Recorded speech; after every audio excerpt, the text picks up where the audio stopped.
So hey guys, welcome back in a new video. तो हमने start करा था बी फार्म फोर्थ सेमेस्टर का पीओसी थर्ड में हमने एक लेक्चर कंप्लीट करा दिया था, जिसमें हमने डिस्कस करा था ऑप्टिकल आइसोमेरिज्म के बारे में। कुछ हमने ऑप्टिकल एक्टिविटी भी देखा था, हमने समझा था, मतलब हम इसको इसमें बेसिक पढ़ने का वाले एक इंट्रो था ऑप्टिकल वगैरह के सब के बारे में। ठीक है, आज हम नेक्स्ट टॉपिक स्टार्ट कर रहे हैं इसका, जो कि इनैंशियोमेरिज्म। तो इनैंशियोमेरिज्म समझते हैं, आगे और देखेंगे फिर। तो इनैंशियोमेरिज्म क्या है? Enantiomers are optical isomers which are mirror image of each other but they are not superimposable। देखो क्या होता है, जो इनैंशियोमर्स होते हैं इनैंशियोमर हमारे ऑप्टिकल आइसोमर्स ही होते हैं। अब ऑप्टिकल आइसोमर्स क्या होते हैं, अगर जिसने पीछे वाली वीडियो नहीं देखी है तो वो अभी जाके देख ले पहले उसको। मैं आपको बता देता हूँ फिर भी। ऑप्टिकल आइसोमर्स हमारे वो होते हैं जो ऑप्टिकली एक्टिव होते हैं। ठीक है, यानी कि जो हमारी प्लेन पोलराइज लाइट होती है उसको रोटेट करा देते हैं, या तो राइट एंटी क्लॉकवाइज या क्लॉकवाइज, यानी कि डेस्टो रोटेटरी या लिबो रोटेटरी। तो प्लीज़ पीछे वाली वीडियो को एक बार देख लेना, जब ये समझ में आएगा। तो देखो क्या होता है, इनैंशियोमर हमारे ऑप्टिकल आइसोमेरिज्म होते हैं, फर्स्ट बात। ठीक है, मिरर इमेज होते हैं, दोनों एक दूसरे की मिरर इमेज होते हैं। यानी कि जैसे मेरा हाथ है ये ऐसे, अगर मैं इसको मिरर के सामने रख दूँ तो ये ऐसे दिख जाएगा। ठीक है, तो ये मिरर इमेज हो गई एक दूसरे की। And they are not superimposable. And superimposable नहीं होते।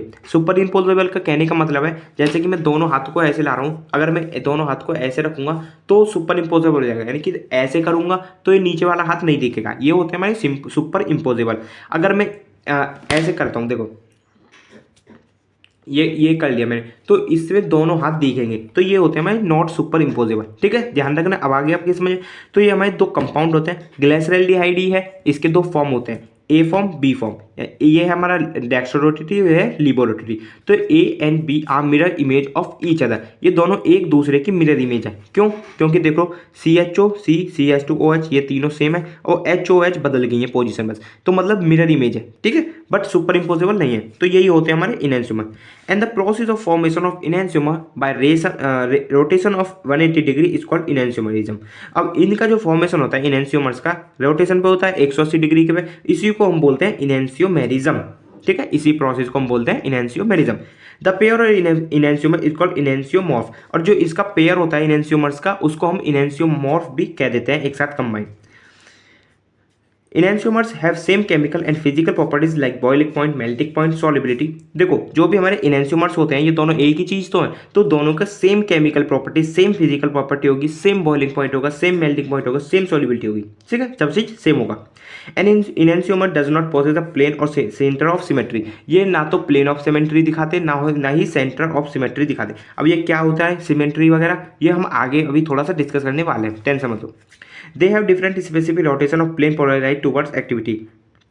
As you see in example. देखो मैंने पहले ही बता दिया, जो ऑप्टिकल आइसोमेरिज्म होगा वो हमारा प्लेन पोलराइज लाइट को घुमाएगा ही घुमाएगा। अब मैंने यहाँ पर ऊपर बात पहले ही बता दिया कि इनैंशियोमर्स आर ऑप्टिकल आइसोमर्स। तो ऑप्टिकल आइसोमर्स है, तो यहाँ पर अब आप देख लो खुद ही खुद, मैं झूठ नहीं बोल रहा था। They have different specific rotation of plane polarize toward activity as you see in example. A is dextro, B is levo. जैसे मैंने आपको बता दिया, ए हमारा डेक्स्ट्रो रोटेटरी है एंड बी हमारा लीवो रोटेटरी है। अब ये हम पता कैसे लगाते हैं कि कौन सा डेक्स्ट्रो कौन सा लीवो, ये मैं अभी आपको आगे नॉमेनक्लेचर जब करेंगे इन ऑप्टिकल आइसोमर्स का, जब पता लग जाएगा। ठीक है, अभी आप सिर्फ एग्जाम्पल के तौर पे इसको याद कर लो। Enantiomer differ from one another in 3 dimensional spatial arrangement. इनका जो स्पेशियल अरेंजमेंट होता है इसमें डिफर हो सकते हैं। अब इनैंशियोमर्स आपके समझ में आएगा, ये ज़्यादातर 2 मार्क्स का ही आता है एग्जाम में। ठीक है, अब नेक्स्ट समझिए di isosterism. Di stereo isomerism.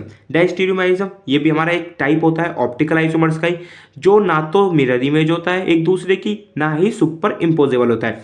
इनैंशियोमर क्या थे हमारे, ये हमारे मिरर इमेज थे बट सुपर इम्पोजेबल नहीं थे, और ये हमारे दोनों ही नहीं है, ना तो मिरर इमेज है ना ही सुपर इम्पोजेबल है। ठीक है, आप देख सकते हो example. Stereoisomers which have 2 और more carbon so die stereo isomer.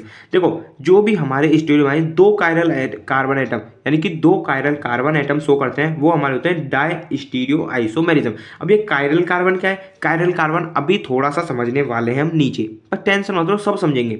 Die isosterism have different chemical and physical properties such as boiling point, melting point, solubility. देखो ध्यान रखना, छोटे छोटे से माइन्यूट से डिफरेंस है। इनैंशियोमर हमारे सेम फिजिकल प्रॉपर्टी होती थी, सेम केमिकल प्रॉपर्टी होती थी, सेम सब चीज़ होती थी। बट यहाँ पर जो डाई होगा उसमें दोनों ही डिफरेंट होगी, ठीक है, फिजिकल प्रॉपर्टी भी और केमिकल प्रॉपर्टी थी। ये थे हमारे डाई स्टीरियो आइसोमेरिज्म। अब इसमें आता है एक कायरल कार्बन। कायरल कार्बन अभी मैं नीचे समझाने वाला हूँ आपको।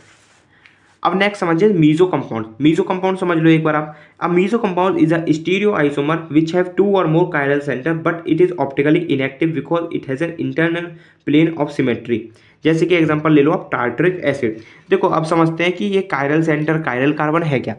कायरल का एक मिनट रुको, मैं आपको समझाता हूँ।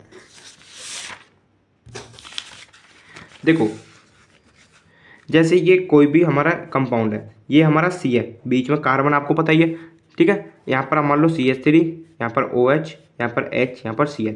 अब ये कोई भी एक कंपाउंड मान लो आप, तो इसके आप चारों तरफ देखो, कार्बन के चारों तरफ देखो अलग अलग ग्रुप जुड़ रहे हैं, ठीक है। तो जिस भी कार्बन के साथ ऐसा होगा, बीच में तो कार्बन होगा और ये चारों तरफ अलग अलग डिफरेंट डिफरेंट ग्रुप कोई भी हो सकता है जुड़ रहे हैं, तो वो हमारा होगा chiral carbon, chiral atom, chiral centre, ठीक है। 3 चीज हो सकते हैं, chiral carbon, chiral centre, chiral, ठीक है, ध्यान आ गया। तो यहाँ पर वही बात हो रही थी डाई स्टीरियो आइसोमेरिज्म में भी, कि यहाँ पर मोर 2 और मोर यानी कि 2 या 2 से अधिक कायरल कार्बन हो सकते हैं। अब कायरल कार्बन में क्यों कह रहा हूँ, देख लो यहाँ पर, देख लो C यहाँ पे है, अब CH3 ऊपर है, OH ऊपर इधर है, H इधर, नीचे एक C है, तो मतलब C के चारों तरफ अलग अलग चीज हैं, तो इसीलिए हम यहाँ पर हम बोल रहे हैं कि 2 हमारे कायरल कार्बन हैं यहाँ पर।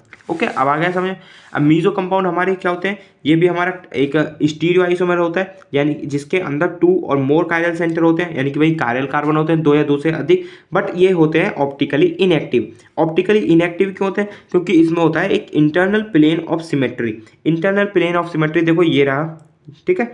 तो ये क्या करते हैं, प्लेन ऑफ सिमेट्री क्या कहता है, ये आधी तो जैसे डेक्स्ट्रो रोटेटरी घूमेगा, आधा लीवो रोटेटरी, तो प्लेन ऑफ सिमेट्री क्या कहता है, दोनों को क्रॉस कर देता है। अब जैसे कि रोटेशन जो हो जाता है वो 0 हो जाता है। अब बस ध्यान रखना, मोस्ट इंपोर्टेंट है कि मीजो कंपाउंड्स हमारे इनएक्टिव, ऑप्टिकली इनएक्टिव होते हैं, ठीक है। अब देखो जैसे मैंने अभी बता दिया कि आधा कंपाउंड अलग रोटेट करता है, आधा अलग, तो यहाँ पर वही बात लिख दिया, each half is mirror image of other half, each half contain a chiral centre and which different configuration, one may be D, one second will be L. वैसे मैंने बता दिया कि एक डेस्टो रोटेटरी घूमेगा और दूसरा वाला नीचे वाला लीवो रोटेटरी, तो एक दूसरे को ये क्रॉस कर देते हैं। So optical rotation of upper part and lower part are equal and in opposite direction that make compound optically inactive। वही बात है जो मैं अभी आपको बता चुका हूँ। These type of compound are optically inactive due to internal compensation। जो internal plane of symmetry आ रही है, internal compensation हो रहा है उस पर, तो इसी वजह से वो optically inactive हो जाते हैं, ठीक है। आ गई बात आपके समझ में। तो देखो अब आता है हमारा एलिमेंट ऑफ सिमेट्री। इसको समझने से पहले हम समझ लेते हैं कायरल मॉलिक्यूल। कायरल, अभी जो मैंने बताया ना कायरल कार्बन, वही ये कायरल मॉलिक्यूल भी है। Those molecule which can not superimposable on its mirror image, यानी कि नॉट सुपर इम्पोजेबल, ये हमारे सुपर इम्पोजेबल नहीं होते अपनी मिरर इमेज के साथ, ठीक है।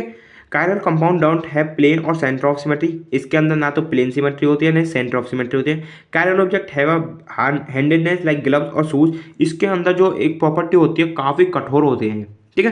These are optically active which rotate plane polarise light. और ध्यान रखना कायरल मॉलिक्यूल जो होंगे वो हमारे रोटेट कर देंगे प्लेन पोलराइज लाइट को। एग्जांपल देख लो लैक्टिक एसिड, ठीक है, ये डेस्टोरोटेटिव फॉर्म, ये levorotatory form. Chiral molecule also chiral centre और एसिमेट्रिक कार्बन एटम। जो कायरल मॉलिक्यूल होगा ना उसके अंदर कायरल सेंटर होगा, कायरल सेंटर को ही हम कायरल कार्बन कहते हैं, ठीक है। और इसी को हम एसिमेट्रिक कार्बन एटम भी कह देते हैं। अब देख लो यहाँ पर सी बीच में कार्बन है, चारों तरफ अलग अलग है, तो इसीलिए कार्बन कायरल सेंटर है, कायरल कार्बन है, ठीक है। यहाँ पर वही बात लिखी हुई है, chiral centre chiral carbon atom, दोनों एक ही चीज़ है, कंफ्यूज मत होना। A carbon atom which attaches with 4 different atom group. मैंने अभी बता दिया वही बात कि 4 डिफरेंट एटम होंगे या 4 डिफरेंट ग्रुप होंगे चारों तरफ। एग्जाम्पल जैसे अभी पीछे दिखाया लैक्टिक एसिड का। Chiral carbon atom are also known as asymmetric carbon atom. और ध्यान रखना ये जो कायरल सेंटर है कायरल कार्बन एटम, इसको ही हम एसिमेट्रिक कार्बन एटम भी बोलते हैं। तो कंफ्यूज मत होना, 3 चीज मैंने बता दिया, तीनों को एक ही मतलब होता है, तीनों एक ही चीज होते हैं। अब एकाइल मॉलिक्यूल क्या होते हैं वो भी देख लो। Those molecule which are superimposable on its mirror image, ये एक दूसरे की सुपर इम्पोजेबल इमेज होती हैं, ठीक है। सुपर इम्पोजेबल यानी कि एक दूसरे को ढक लेती हैं अपनी मिरर इमेज पे। But these are optically inactive like meso compound which can not rotate plane polarise. तो देखो ये हमारे मीजो कंपाउंड की तरह ही ऑप्टिकली इनएक्टिव होते हैं, जो कि प्लेन पोलराइज लाइट को नहीं घुमा सकते। एग्जाम्पल इसका ब्रोमोक्लोरोफ्लोरोमीथेन, ठीक है, ये इसका एग्जांपल।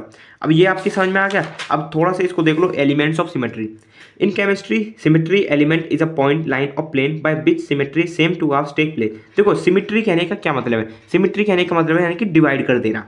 तो केमिस्ट्री में हम सिमेट्री एलिमेंट वही होते हैं, जैसे कोई पॉइंट हो सकता है, कोई लाइन हो सकती है, कोई प्लेन हो सकता है, जिससे कि दो ईच हाफ में कट जाए वो चीज़, ठीक है। Those compound which can be divided into an equal parts from any plane called symmetric compound. देखो अब या तो पॉइंट की मदद से, लाइन की मदद से, प्लेन की मदद से जो कंपाउंड डिवाइड होते हैं उनको हम सिमेट्रिक कंपाउंड कहते हैं।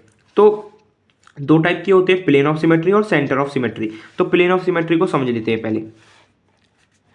It is a plane which cuts the molecule into two same half, two symmetrical half. तो ये क्या होता है, प्लेन ऑफ सिमेट्री, यानी कि जो एक प्लेन होता है जो दो हाफ में कट कर देता है किसी भी ऑप्टिकली एक्टिव कंपाउंड को, जैसे कि टार्ट्रिक एसिड। तो ये रहा प्लेन ऑफ सिमेट्री, तो ऊपर वाला अलग हो जाएगा, नीचे वाला अलग हो जाएगा, जैसे मीजो कंपाउंड में हमने देखे थे। तो ये प्लेन ऑफ सिमेट्री आपकी समझ में आ गया। नेक्स्ट आता है हमारा सेंटर ऑफ सिमेट्री। तो वो देख लो, it is also known as point of symmetry. Centre वाले को ही हम पॉइंट ऑफ सिमेट्री भी कहते हैं। It is a point within the molecule form which lines down to opposite direction meet similar point at exactly the same distance and direction. देखो इसमें क्या होता है, ये एक ऐसे पूरा का पूरा लाइन ही होता है, ठीक है। तो जो बीच में होगा ना, ये हमारा सेंटर ऑफ सिमेट्री। तो ये सेंटर ऑफ सिमेट्री से पूरा ऐसा काट देता है। ये जो सेंटर है ना, इसी को हम बोलते हैं सेंटर ऑफ सिमेट्री, ठीक है। तो यही था हमारा एलिमेंट ऑफ सिमेट्री। आज हमने देख लिया इसका कैरल मॉलिक्यूल, कैरल सेंटर। तो अब नेक्स्ट वाली वीडियो में हम बात करेंगे इसके नोमेनक्लेचर के बारे में। आज की वीडियो में इतना ही रहने देते हैं, कल की वीडियो में हम बात करेंगे इसके नोमेनक्लेचर के बारे में, ठीक है। तो देखो जिसने भी इससे पहले फार्माकोलॉजी, फार्माकोग्नोसी, मेडिसिनल केमिस्ट्री, ये ऑलरेडी हमारे स्टार्ट है एंड एक एक यूनिट कंप्लीट भी है, तो उनको एक बार जरूर से वॉच कर लें, ठीक है। काफ़ी ज़्यादा इंपॉर्टेंट लेक्चर है वो। तो मिलते हैं इसके नई वीडियो में नए दिन। तो तब तक के लिए बाय बाय, टेक केयर।